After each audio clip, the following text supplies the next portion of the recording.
The violent transfer student and the school bully. City A, no one high school. Senior year, class 7. You sat on your desk, twirling a black pen in one hand, your red lips curved into a slight smile, your eyes lazy and arrogant. No one in the class dared to look at you, or rather, no one dared to look directly into your eyes. Everyone knew you were the notorious bad girl in this school, with a violent temper and ruthless methods. Whoever provoked you was doomed to misfortune. From freshman to senior year, you ruled with absolute authority, bullying and dominating everyone. Even the school's PE teacher couldn't do anything about you. But today, a new transfer student came, who wasn't afraid of death. You rested your chin on your hand, glancing sideways at the corner of the classroom, your eyes indifferent. He wore his school uniform casually, with 2 buttons of his white shirt undone, revealing his lean and defined collarbone. His knuckles were distinct, one hand in his pocket, the corners of his eyes slightly raised, not taking anyone in this classroom seriously at all. You couldn't help but laugh, your eyes showing a hint of amusement. So arrogant, newcomer. You didn't like people like him, the ones who refused to submit to authority. You always liked to teach them a lesson, to let them know who was really in charge at this school. You reached out and tapped on his desk, your tone lazy. Hey, new kid, heard your family is rich? The boy looked up, lazily glancing at you, his tone indifferent. What does that have to do with you? You narrowed your eyes, thinking he needed to be taught a lesson. New kid, do you understand the rules? You leaned forward slightly, getting close to his desk, your tone like teasing a little wild dog. Do you want, big sister, to give you a lesson? His eyes finally seemed to acknowledge you a bit, carrying some contempt and interest.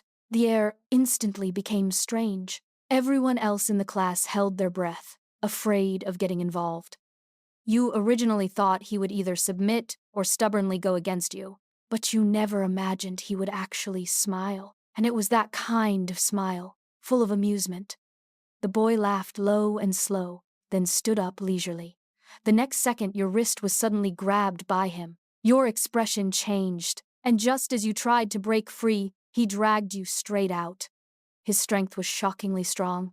Everyone around gasped. No one dared to stop him. No one dared to make a sound, watching helplessly as you were dragged out of the classroom by the newcomer, heading toward the equipment room. Only then did you realize you might have kicked an iron plate. The door to the equipment room was slammed shut, and the air instantly became suffocating and dangerous. Your back slammed hard against the cabinet, and before you could get angry, the boy had already pinned you to the cabinet door by your shoulders. You damn. Shut up. He lowered his head, his voice cold, his eyes even deeper than before.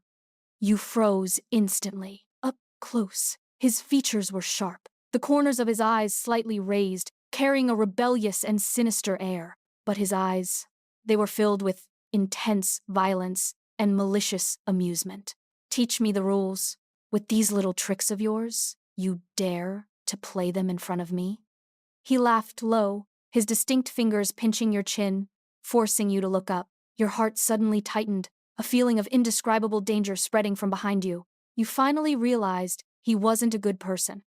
You wanted to resist, but you had never met anyone more malicious than yourself, nor had you ever encountered a madman more unreasonable than you. He was more evil than you, more ruthless than you, more terrifying than you.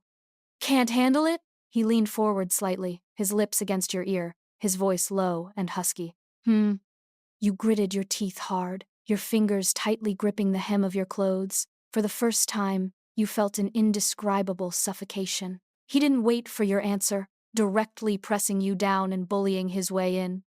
He sneered, rubbing against your waist. Teach me the rules. From now on, I am your rules.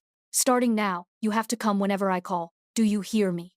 At this moment, you finally understood what retribution meant.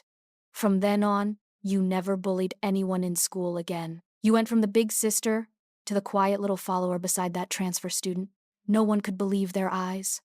You stopped teasing new students, stopped arrogantly smiling in the hallways, and stopped looking for trouble at random, because you didn't dare anymore. You discovered you had been targeted by a madman crazier than you, more ruthless than you, and stronger than you. What? Afraid of me? In the cafeteria, he lazily rested his chin on his hand, looking at you with amused eyes.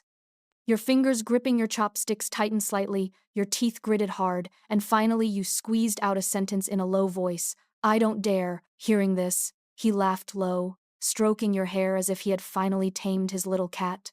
And you finally understood what it means that evil people are ground down by other evil people. From that day on, your life changed completely. From the big sister of City A01 High School, you became a little cat, obediently staying by someone's side. No, a trapped beast.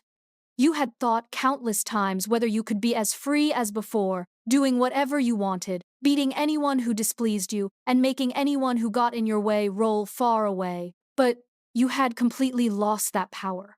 Because as soon as you showed that rebellious attitude from the past, that person would leisurely approach you, lean down to whisper in your ear, smiling with extreme malice, still want to play with someone else? Why don't you try and see exactly how far I can push you? You would shut up without hesitation, because you knew he wasn't joking. At first, you tried to break free, but as long as you didn't obey, his methods were even more ruthless than yours.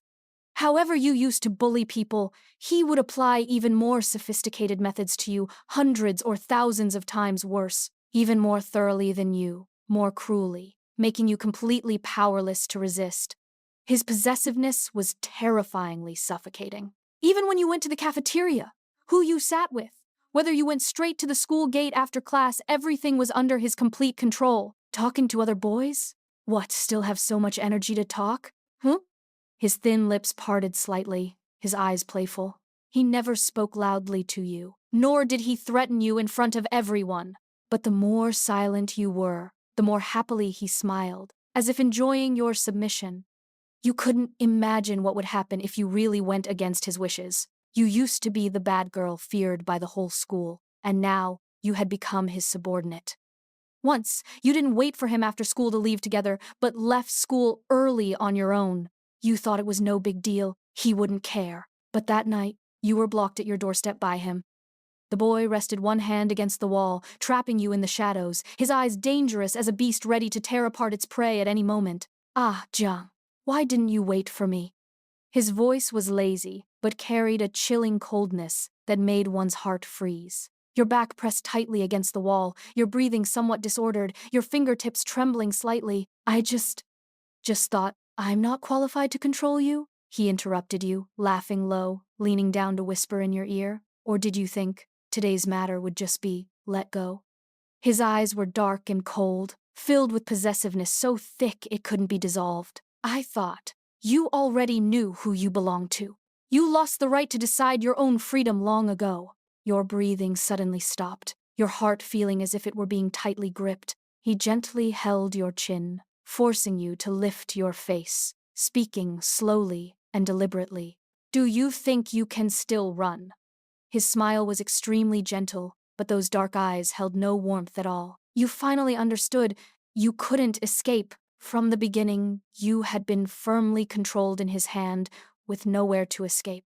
He didn't need chains, he didn't need threats. He only needed to stand in front of you, looking down at you indifferently, and you were already completely fallen. You became his, completely and utterly, only belonging to him. You never imagined your youth would be completely controlled by a madman. In high school, you thought this was just a phase, that he was just a dangerous villain, dominant, violent, with extreme possessiveness. But one day, you would break free from him and regain your freedom. But you were completely wrong.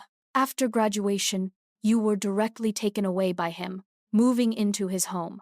No resistance allowed, no refusal allowed, even your desire for time alone was gradually taken away by him. His house was his territory, where he was the absolute controller, and you were just his possession, a little cat being kept. He said you should live here, and you could only live here.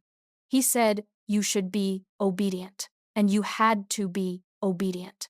Your friends, your social life, your whereabouts, everything was tightly controlled by him. Everything about you could only revolve around him. Ah, Jiang, where else do you want to go? Don't you like staying by my side? He always used this tone, seemingly gently asking you, but his eyes were like a beast, locking onto its prey, not allowing you any space to struggle. So, you learned to submit until you discovered you were pregnant. You couldn't stay any longer. You couldn't imagine, if you really gave birth to this child, whether you would ever have the chance to turn your life around again. You would be completely tied to his side, never having any freedom again. You wanted to escape, even if it was just to give yourself a little breathing room. So, you planned this escape. You took the little savings you had left, boarded the latest train, left the city overnight, ran to a small town thousands of miles away, rented a small house, and started a new life. You thought this time he wouldn't find you so quickly. After all, you had deliberately avoided all areas under his influence. You changed your phone number, and you didn't even use your ID card to rent the house. But you were still too naive. In just 3 weeks, he found you. And at your most embarrassing moment, you stood at a dim street corner, holding newly bought ingredients, your skirt hem blown messy by the wind. You looked up and saw him. The man stood in the night, wearing a black trench coat, holding a half-smoked cigarette, his expression terrifyingly cold. Smoke swirled around him as he quietly looked at you, his eyes deep as if from the abyss of hell.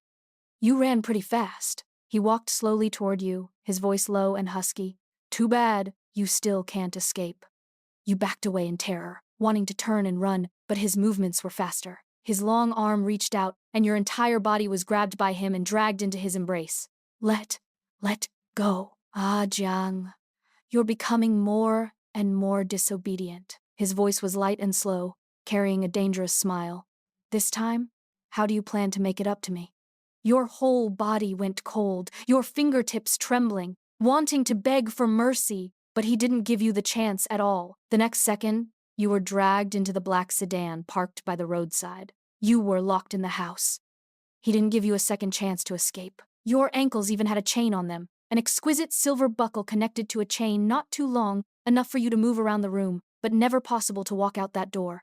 You broke down, crying and screaming, wanting to break free, but he just stood by the bed, watching your embarrassment, smiling gently and pathologically. Ah, Jung, we're already married. He raised your left hand, showing the ring on your ring finger, his voice extremely gentle. You're my wife. What are you running for? Your eyes were red, staring at him dead on, your fingers gripping until they turned white.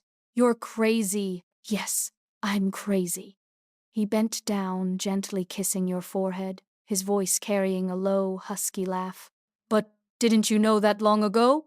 You trembled and curled up in the corner of the bed, tears falling, your heart already completely hopeless. He held your hand, slowly placing it on your slightly raised belly, his tone gentle to the point of pathology.